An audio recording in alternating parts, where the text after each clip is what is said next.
Excellent. Well, thank you very much for the... Thank you. I was just going to say thank you very much to the organising committee for the opportunity to come and talk to you about some of the work that we're doing in the area of growth and maturation. So what I'd like to do today is talk about the subject of growth and maturity, talk about why I think it's important in the context of sport, but then also to talk a little bit about some of the exciting things that we've been doing with a variety of organisations, including the Premier League, Lawn Tennis Association, to try and better measure growth and maturity and to get a handle on it. So, I need to go back one. Okay, I'm used to it now. The first question we really need to ask ourselves is, why would we study growth and maturation? Well, the main reason is when we group children, we typically do so by age, for training and for competition. Now that's great. Age groups are fine if you want to match children on the basis of playing experience, in terms of cognitive development, social development, motor development. That's all good. But the problem is the children of the same age can vary quite considerably in terms of biological maturity, with some children maturing in advance or delay of their peers. And this photo is a really good example of this. The chap who is in the photo here, on the right-hand side, is actually one of our age group champions in the United Kingdom. And he's here receiving his trophy from Tim Henman, the former British #1. Now, Tim Henman, over here, is about 6'1" in terms of height. So when I ask people which age group this boy has just won, most people will say, oh, he's the under-18s, the under-17s champion. No, this is our under-12s champion, and that photo was taken. So it just goes to show you how much variation you can get in terms of growth and maturity within sports. Clearly an example of an early developer. And we know that in tennis, every extra inch will give you 5% extra velocity on your serve, so a performance advantage there. In addition, a boy who's going through puberty versus a boy who's pre-pubertal is going to have a major advantage in terms of strength and power at that point of time. So huge implications for the athletes. Now the extent of these differences can be very, very extreme. David will talk a little bit later about relative age effects, and you get 1 year difference between the oldest and the youngest when we're looking at relative age effects. In maturity, the differences can be much greater. This photo here was taken by Amanda Johnson. Amanda Johnson used to be the physio at Manchester United, now works at Aspire. And this is a photo, a skeletal hand wrist x-ray, which we can use to assess biological maturity. And it shows two boys of exactly the same age, only born 1 week between each other. But what we see quite clearly in this instance is quite a variation in terms of skeletal maturity. Many of the carpals here haven't even formed with this child, whereas this child has pretty much a full mature set here. In addition, we see the epiphysis and the ulna here, but no epiphysis is even ossified at this point of time. In fact, when we looked at the skeletal age of these two boys, exactly the same age, only born 1 week apart from each other, the least mature boy is 6.3 years versus the most mature boy in 12.1 years. So we're talking about 5 to 6 years in terms of difference in terms of biological age. And generally in sport, we would associate this with being a big advantage for this chap over here. So the differences really can be quite extreme. Now, what causes this variation? Well, it's largely down to genetics. It's down to mum and dad. You inherit these genes in terms of whether you're early, you're on time, or you're late, down through your genetic pathway. And there's really no surprise that when the Russians were looking to identify gymnasts who were going to be relatively small, they're delayed in maturation, the first thing they do is look at mum and dad.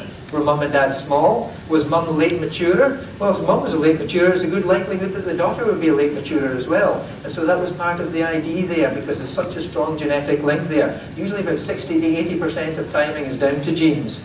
Now, the environment does have an impact, and we do see this particularly when we look at factors such as stress. If we look at things such as famine, if we look at things such as war zones, children growing up in poor areas typically mature in delay of their peers.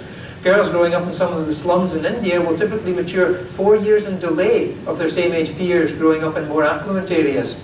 Likewise, if we look at research done in South Africa, we typically find that the black boys in South Africa will actually mature in delay of the white boys, which is the exact opposite of what we would see in the United Kingdom.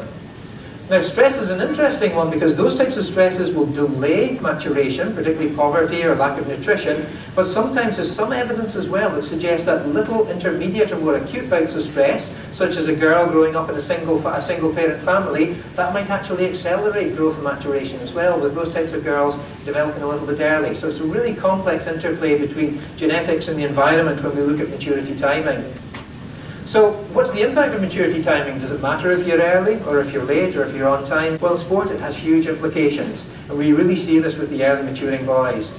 At the age of 8 or 9, an early maturing boy is going to be bigger, but where we see the real differences are when they hit their pubertal growth spurt.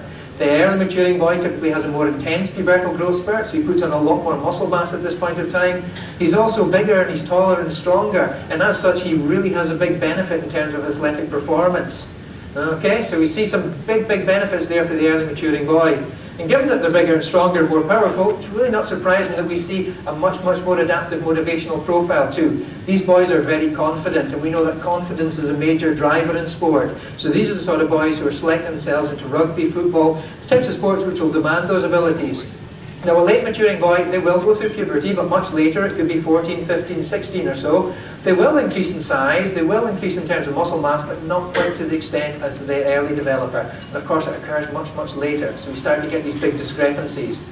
And these discrepancies are really obvious when we look at some of the longitudinal data from the Leuven growth study in Belgium, which actually tracks the performances of early, on-time and late maturing boys. Here we have upper body strength, we have power, we have speed in the shuttle run, and a range of different activities where they've tracked the differences between the earlies, the on-times and the lates. And as you can see, from the ages of about 11, the early maturer has a big advantage. And that advantage is pretty much carried all the way through to the age of 18. Now the problem is when we're working with young athletes, when do we have to make decisions about whether we're cutting a boy, if we're contracting him in the academy? It's usually about the ages of 15 or 16 or so in terms of when we have to make that decision. But those differences in maturity can give those early maturing boys a major advantage when we look at sports. What about the girls? Well, some similarities, some differences. Early maturing girls, they will go through a more intense pubertal growth spurt, they will be taller, they will be heavier, but the gains that they make during puberty are largely fat mass more so than muscle mass. They will put on some muscle mass, but predominantly fat mass. Now in sports such as tennis, that extra height, that extra strength, or extra upper body power might actually be an advantage, and so we see lots of early maturing girls in those sports. But in many other sports where there's an aspect of endurance or there's an aesthetic component, so cross-country running, if we look at diving, gymnastics, etc., that's where we see the sort of advantages towards those late maturers. Those late maturing girls, when they go through puberty, it tends to be less of an intense pubertal growth spurt, so they typically do put on less fat mass at that point of time. And not surprising with the early maturing girls as well, we tend to find that because they're putting more fat mass at this point of time, they tend to have a much less adaptive psychological profile. They perceive themselves as less attractive, they perceive themselves as less competent in sports and less fit. And it's not surprising at the age of about 11 or 12, that's when we see them dropping out of sport very quickly. Interesting fact as well with the early developing girls, we see much more higher instances of smoking, of drinking, of early engagement in sex with those individuals too. So a whole cluster of various risk behaviours there.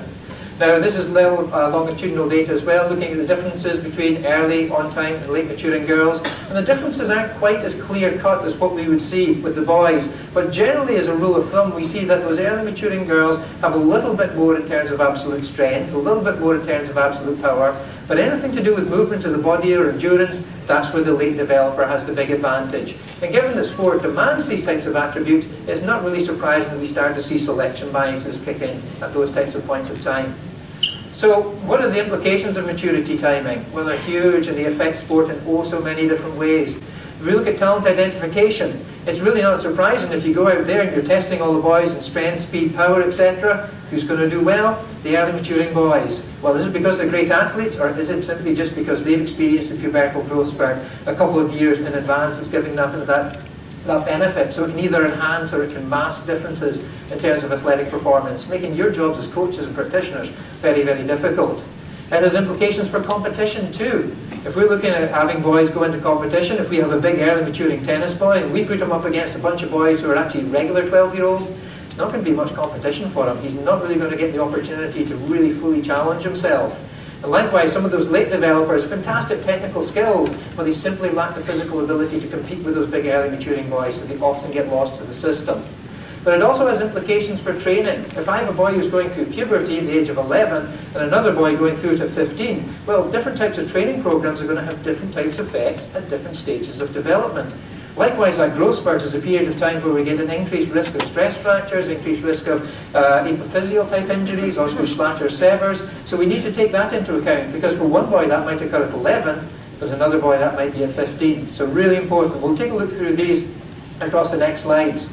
First one we'll talk about is talent ID. Talent ID is really important to consider growth and maturity because of the fact that we've really going to a race to the bottom in the United Kingdom. We have so much competition across the academies now, there's not a 5 or 6-year-old who's talented in the area of football that the big clubs do not know. And they're scouting them at a very early age and competing in terms of how or not they can recruit and identify talented athletes. But the problem is when you're actually working with these young athletes, differences in maturity can either enhance the effects or the abilities of athletes or actually mask them. So it's very, very difficult to actually determine who is the best.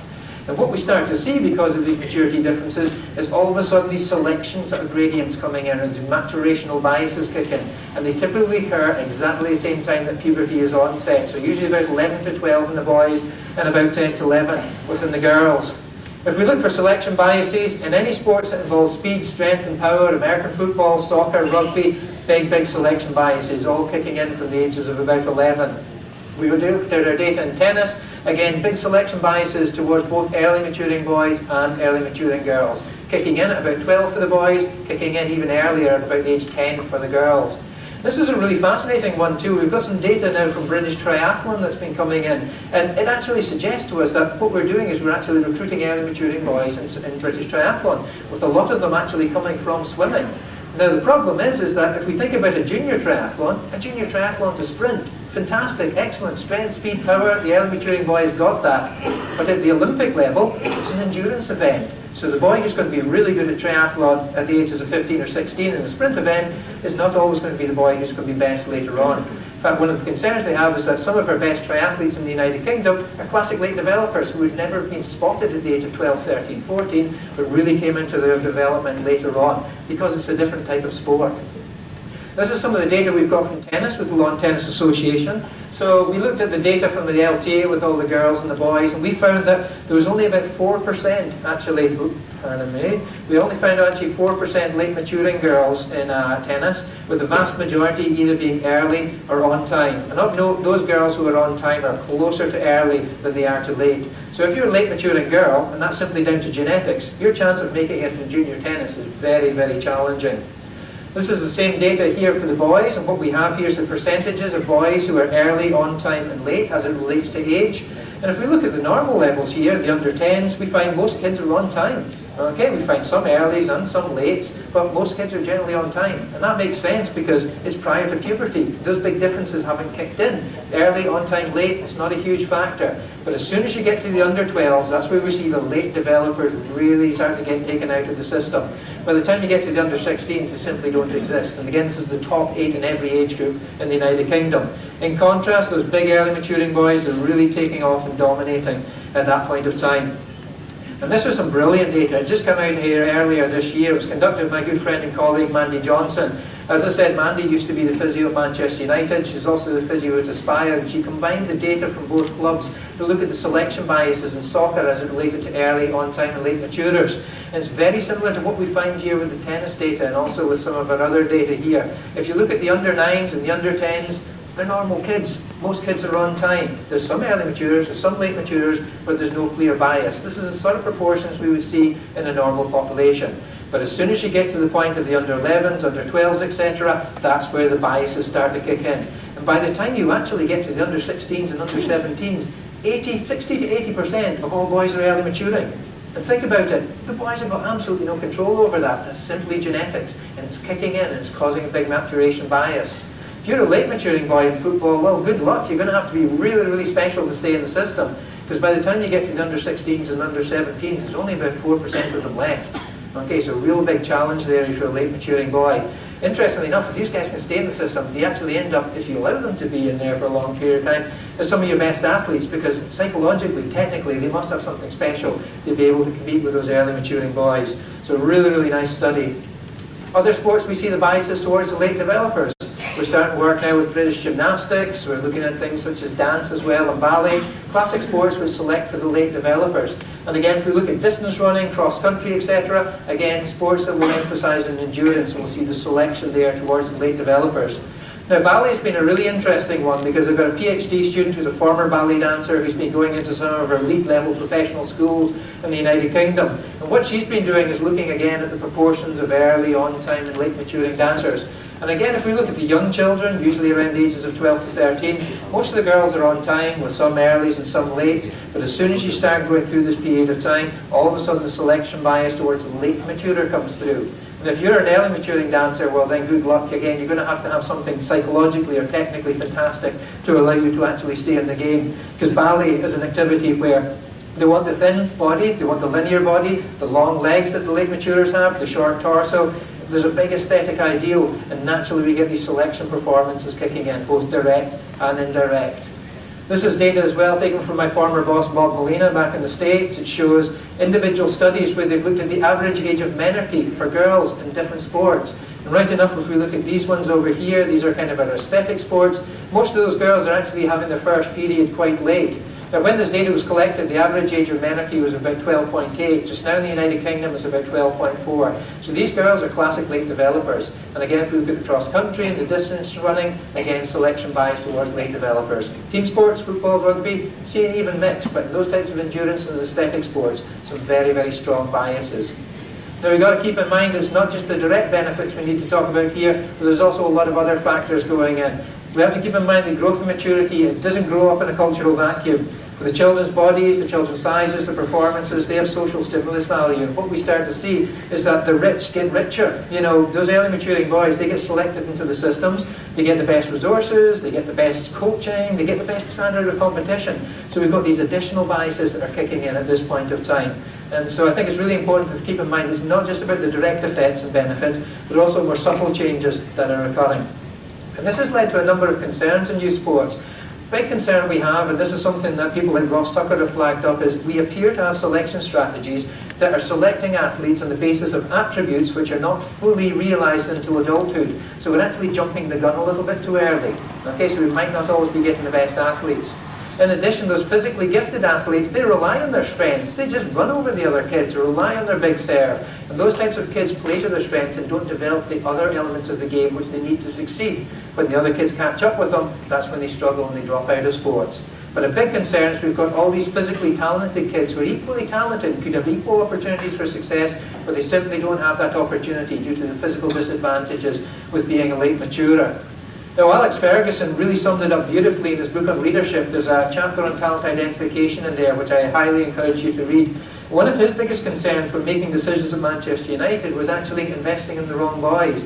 And he talks about it specifically here, and this is why he had Mandy doing all of those x-rays, is that the biggest concern that they had is they invested in a boy who was good, but an early maturer, and actually overlooked a boy who actually had more potential to succeed at the adult level, but simply wasn't able to show that at that point of time because they were a late developer.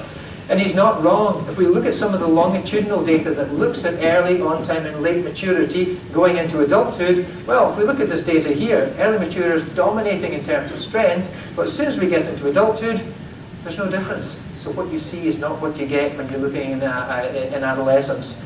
We see similar patterns if we look at power. Again, big advantage to the early maturing boy as we go through adolescence, but by the time you actually get through to adulthood, you know who's best? It's actually the late maturer. The problem is you cut them somewhere down here when you have this major disadvantage going on. So really important to take into account. Same things that we see here with speed as well. Advantage to the early maturer until they get through to adulthood, and that's when the late maturer really takes over. So the concern I have is we're potentially hemorrhaging a lot of good talent.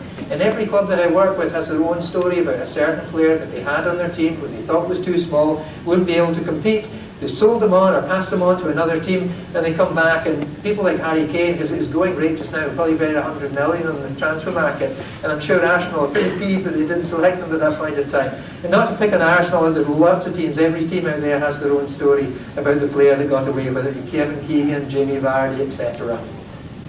Other areas that we look at training and maturation is the issue of how we actually train kids. So if we look at young children who are pre-pubertal, most of the gains are going to be neural adaptation. As they start to go through puberty, we can emphasize the structural adaptation, but also there's going to be changes in metabolic adaptation which will occur relatively later on. So it's important that we recognize that boys go through this and girls go through this at different phases, and we adjust the training accordingly to take that into account.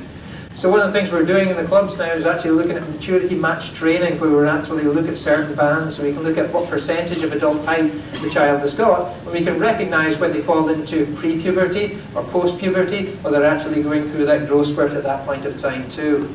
Now, the work that we've been doing in this area has been largely sort of supported by the fantastic work that Rodri Lloyd and John Oliver have been doing at Cardiff Met, and the physical youth development model. And in most of the academies I visit in the United Kingdom, you'll see this model up there. And the idea behind this model in a simple sense is that if you're going to be matching training stimulus to the child, think about their technical competence and the maturity. And if they have the technical ability, make sure that the maturity matches that. So if we're working with a young child pre-puberty, an emphasis upon these types of skills over here, and an emphasis upon neural adaptation. But as soon as they make that shift through into puberty, we might change the nature and the structure of the training for them. But keep in mind, for one boy that's at 11 and another boy that's at 15, which is why it's important that we take these things into account.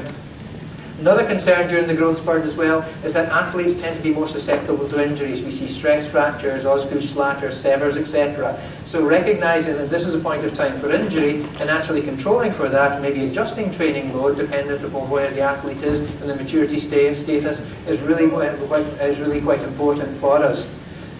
This is data here taken from the FA's big injury study where they looked at Osgood-Schlatters and severs, two very common injuries in youth football. And as you can see, they follow exactly the pattern that we would see for the growth spurt.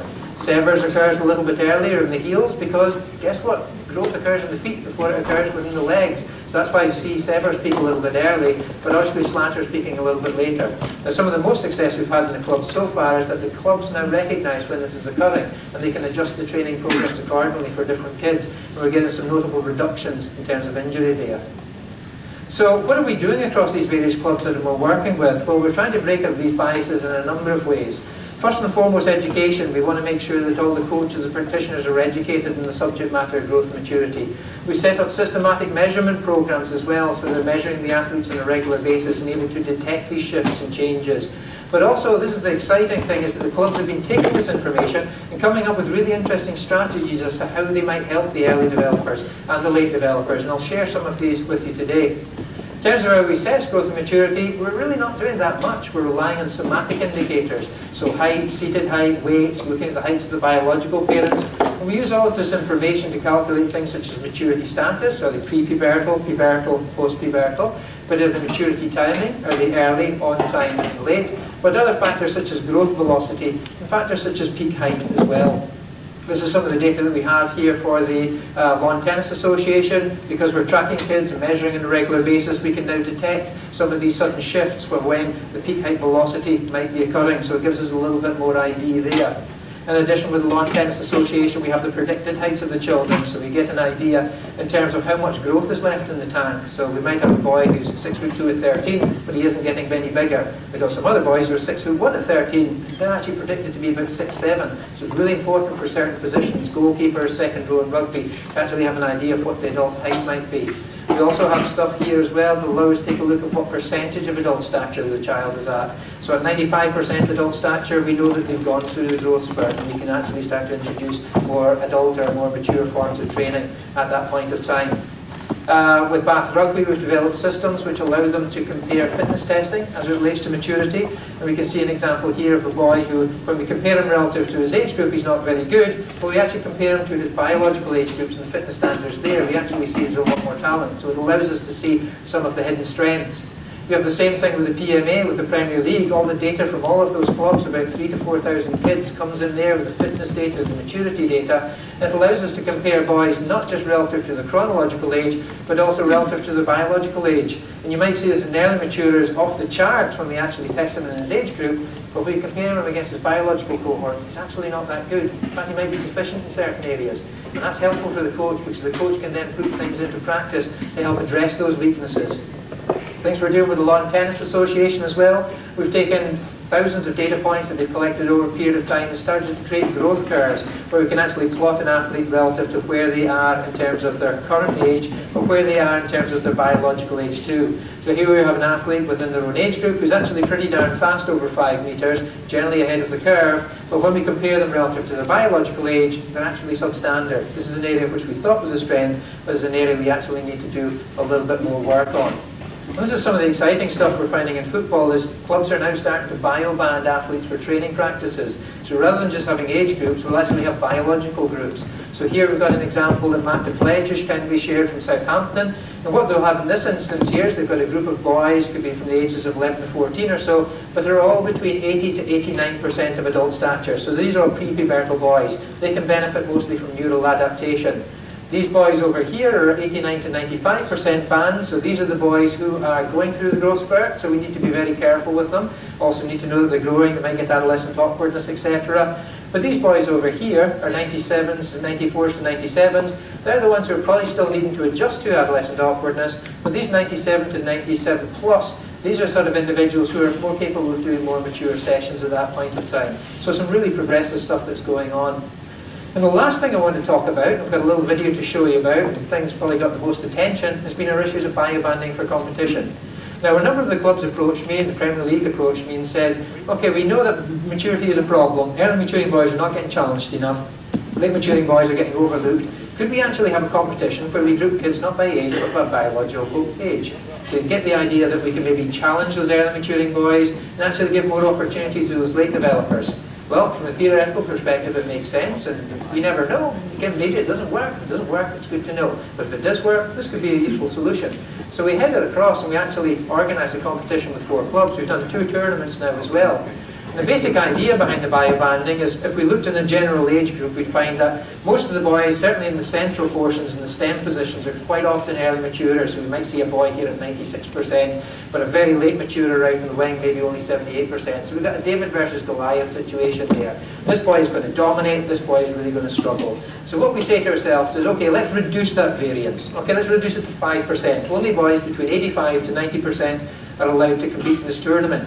I then look at the age group above and the age group below, and I push those boys together, and they actually come up with a new team. Okay? Kids from the ages of 11, 12, 13, but all of us similar in terms of maturity. And you're still going to get big kids, you're still going to get small kids, and they'll still have to learn to play as big kids and small kids, because that's just down to genetic differences. But we're reducing the David versus Goliath situation, so it hopefully becomes more technical and more tactical. Trialling a new system called Bybanding to help the development of youth players in their clubs' academies. During the last 18 months, academy staff have been trained to use a system to group players by their physical size rather than their age. Academy players from Norwich, Stoke, Villa, Watford, they've all been taking part in a football festival where teams are selected this way. As research suggests, this will help both the early and late developers.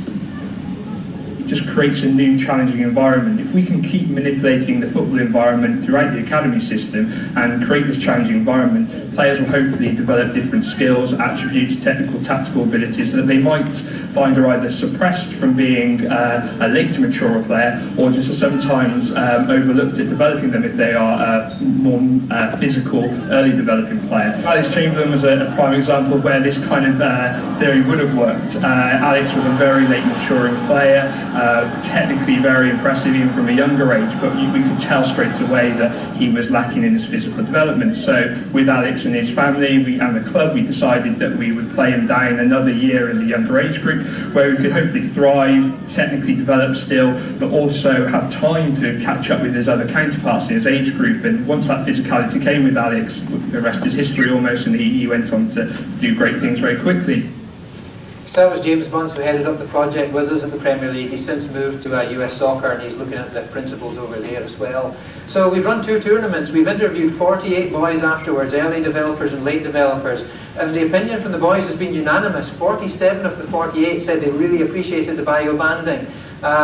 What was really fascinating, however, was that the reasons that we got from the early and the late developers were completely different. The early developing boys said, look, this is the first time I've been physically tested. I couldn't run over people anymore. I actually had to pass the ball. I had to play as part of a team. And what was really nice is I played with boys who were older than me and smarter than me. I had to let go of the ball very quickly. I had to learn new techniques and tactics, and the older boys were mentoring me, and I really benefited from that. And I know I'm an early developer, and I know when I play with the under-18s or the under-23s, I'm going up against full-grown men. I won't have that physical advantage. So I need to be challenged in some kind of way. So we want more of this competition. The late developers told us, yeah, it was less of a physical challenge, but by having less of a physical challenge meant they could actually start to command the game. They could actually use physical and technical skills which they didn't have the opportunity to use in the regular games. They were no longer the weak link. Now what was fascinating as well is they took on positions of leadership. The coaches said that at half-time they leave the kids normally in the age groups and say 5 minutes, talk amongst yourselves. And they all stare at each other and nobody will say a word. But the Bybanding game, straight away those late developing older boys stood up, they were telling everybody exactly what they had to do, which is a really useful skill for them because that's something they would never do in an age group competition. And it was useful too because the coaches were saying, look, you know, this kid is normally getting crushed on a Sunday, but actually I saw something out of him today, and he might not get a contract for that, but he might stay in the building for a little bit. My time's up, so I want to kind of stop it then back, but I want to leave you with one last point. It came from a Dutch coach, and I think it really sums home the message here. When you're at the adult level, whether you're an early, an on-time, a late maturer, whether you're quarter 1, 2, 3, 4 birth, it really doesn't make a difference at all. Everybody's the same at the adult level. At the youth level, it's absolutely huge, and that's why it's important to consider growth and maturation. Thank you very much for your attendance, and I'd be happy to take any questions. Thank you very much, Sean. So now we have 10 minutes for Q&A. My name is Matt, I'm the head of Performance Analytics here at MYSI. So we have a few different methods for asking questions to Sean. So one is to use Slido. I think we'll put the Slido slide back up. So if anybody wants to ask questions through that, or if anybody's a bit more old school, please use the mics that are here. So if not, then I will kick off with the first question to Sean. So a lot of times when we talk to school coaches in Singapore, particularly those working within school, in sort of higher performing schools, they will give the feedback that it's very important for us to win. That's how I get my contract renewed. If I don't win, I don't have a job. So then when we talked about some of these things about picking the later maturing boys, obviously that sort of seems counterintuitive to them. So how would you address some of those concerns? I think success when you're working with young athletes is not in terms of how many under 13, under 12 competitions. The academies themselves that I work closely with really aren't bothered about those types of things. What is key and important for them is actually transitioning players to the top level to make it into the first team. That is real, true success. It is a challenge because quite often if you're an under 13s coach, you want to be the under 15 coach. The under 15 coach wants to be the under 18. So they often feel that pressure to field the best players and get results for the club.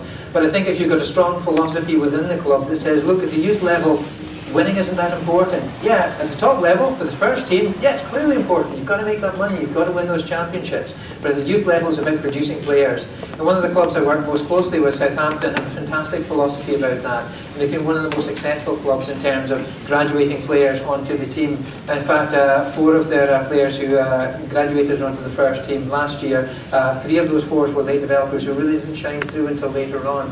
And it just goes to show you that if you're a smart club and monitoring and careful about this, you can have more success in the long term by doing this. But I understand the pressures and the challenges for the coaches, but also for the athletes too. Okay, great. We have a few questions, quite a few questions coming in now.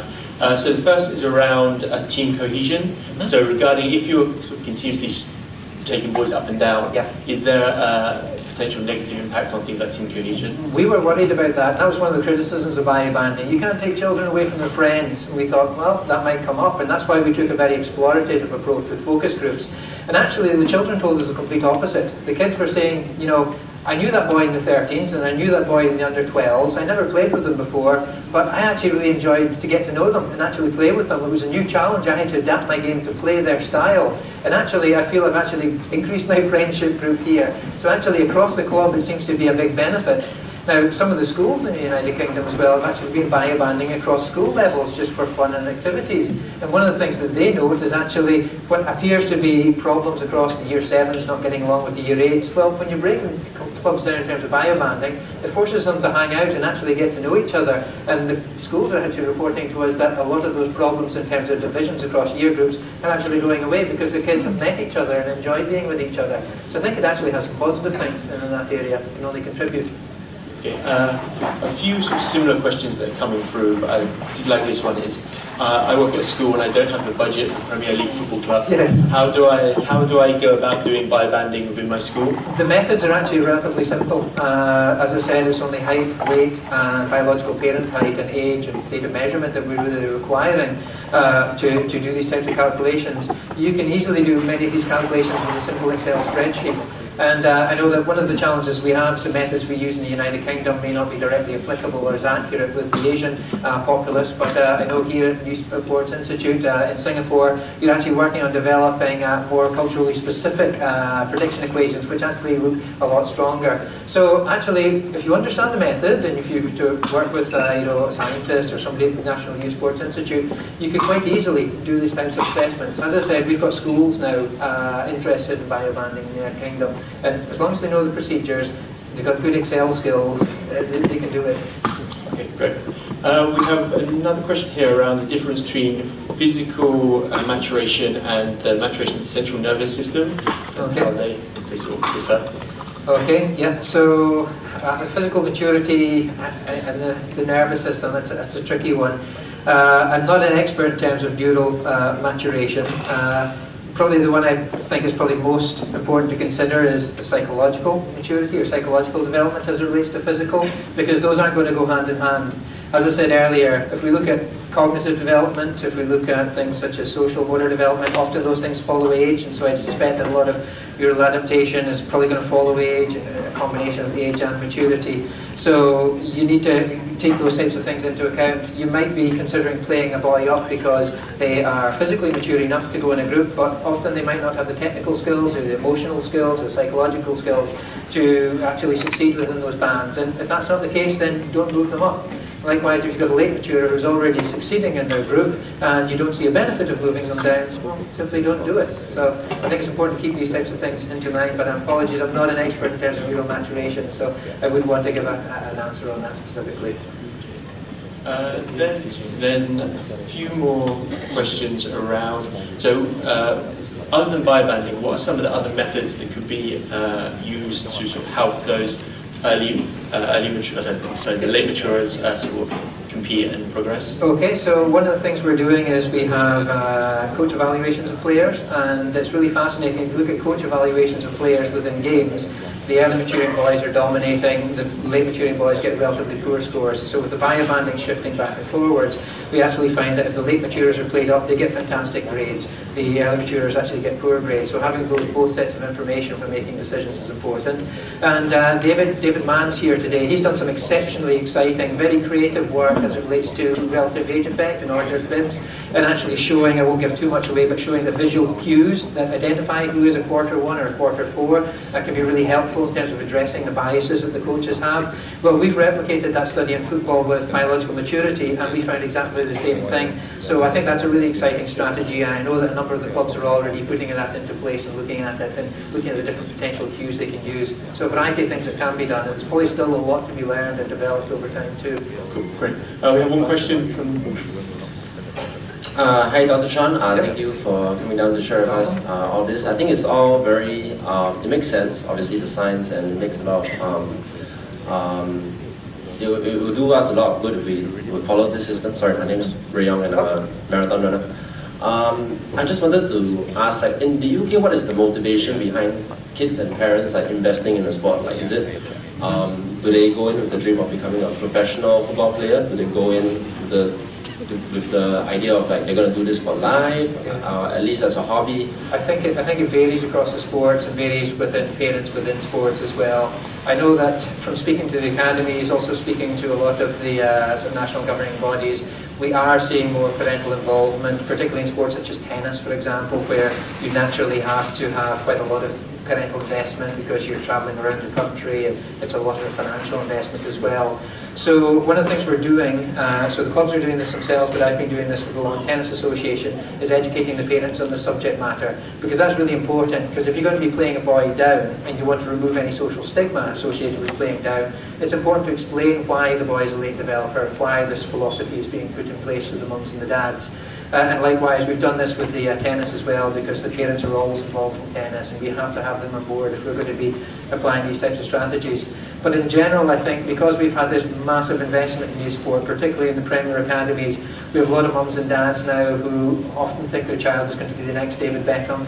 And the reality situation is only about 1 in 200 boys in the academies are going to actually go on and play at the top level. So I think sometimes parents don't have the sort of a grasp on the reality of the chances of it, and so that can cause problems and stress for the parents and also for the child. So being upfront and honest about this is important. Okay, because I think in Singapore it's a little bit different, where parents and kids do the sport with primarily the motivation of making it to a good school. Right. Motivation of getting to a good university, getting a good degree, and sports is not a consideration as a career. It's not a consideration that they're going to do it past the age of 18 or 21. Yeah. So therefore, the long-term athlete development is therefore not much of a consideration, because they just want to win medals while they're in school. Yes. So they can get onto better schools and get onto good universities and get a degree and support yourself. That sounds a lot more similar to the American system, where you can get a full scholarship if you're good at sports. United Kingdom, we're not that fortunate. You can get some scholarships here and there, but they're not as big an advantage, particularly when you consider the costs of education in the United States. So it's probably a slightly different system there. Most of our kids want to be elite athletes, I think.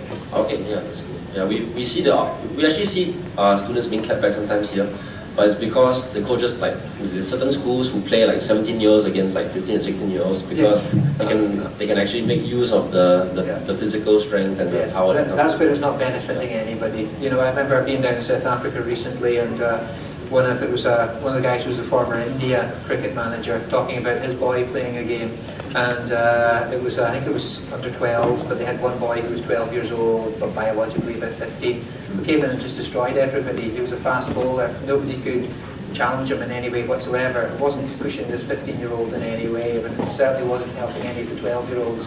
So that kind of behaviour in terms of holding people back, it does get done, but largely for competitive reasons, but competition at the point of time, not in terms of the long-term development of the athlete, which is really the priority.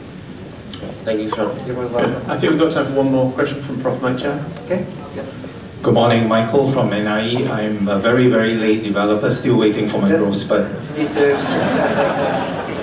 Thank you, fabulous presentation. Thank you. I like your thought is saying that, given the global data that the translation rate from, early detection to podium finish is so small, and only 40% are late developers. Do you see a renaissance or an advice to revive, getting late developers to come back, even if they were deselected? How do you go back to the people who it's tough. you miss? It's really quite interesting. A lot of those late developers, although they physically don't have it, psychologically they're very resilient. Our research in rugby and football have shown that they're much more adaptive in terms of their self-regulation skills. So many of those boys will go to other smaller teams, Jamie Vardy being a classic example, and work their way back in through the system and will be successful. But that's a very, very small minority. Some people say, well, leave the system as it is, because the cream will rise to the top, but it's a very, very small amount of cream. And of course, it's not just about the late developer, it's as much about the early developer. We're shortchanging the early developers, because we're giving them success up to the ages of 12, 13, 14, but we're not preparing them for when the kids catch up with them. And in fact, we've been sitting down with some of the new chaps who are taking over the Premier League project, and we've been a bit sceptical maybe about some of the work that we're doing.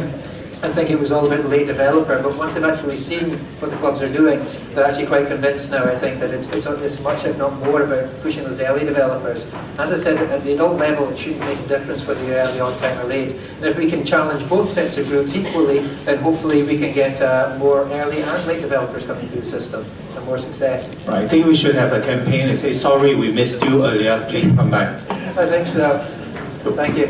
Okay, that's all we have time for the Q&A, but if anybody wants to learn more about Sean's work, then obviously he has a workshop this afternoon, so please do join for that. Just before we let Sean go, just want to pass him a token of appreciation. Thank you very much. Thank you very much.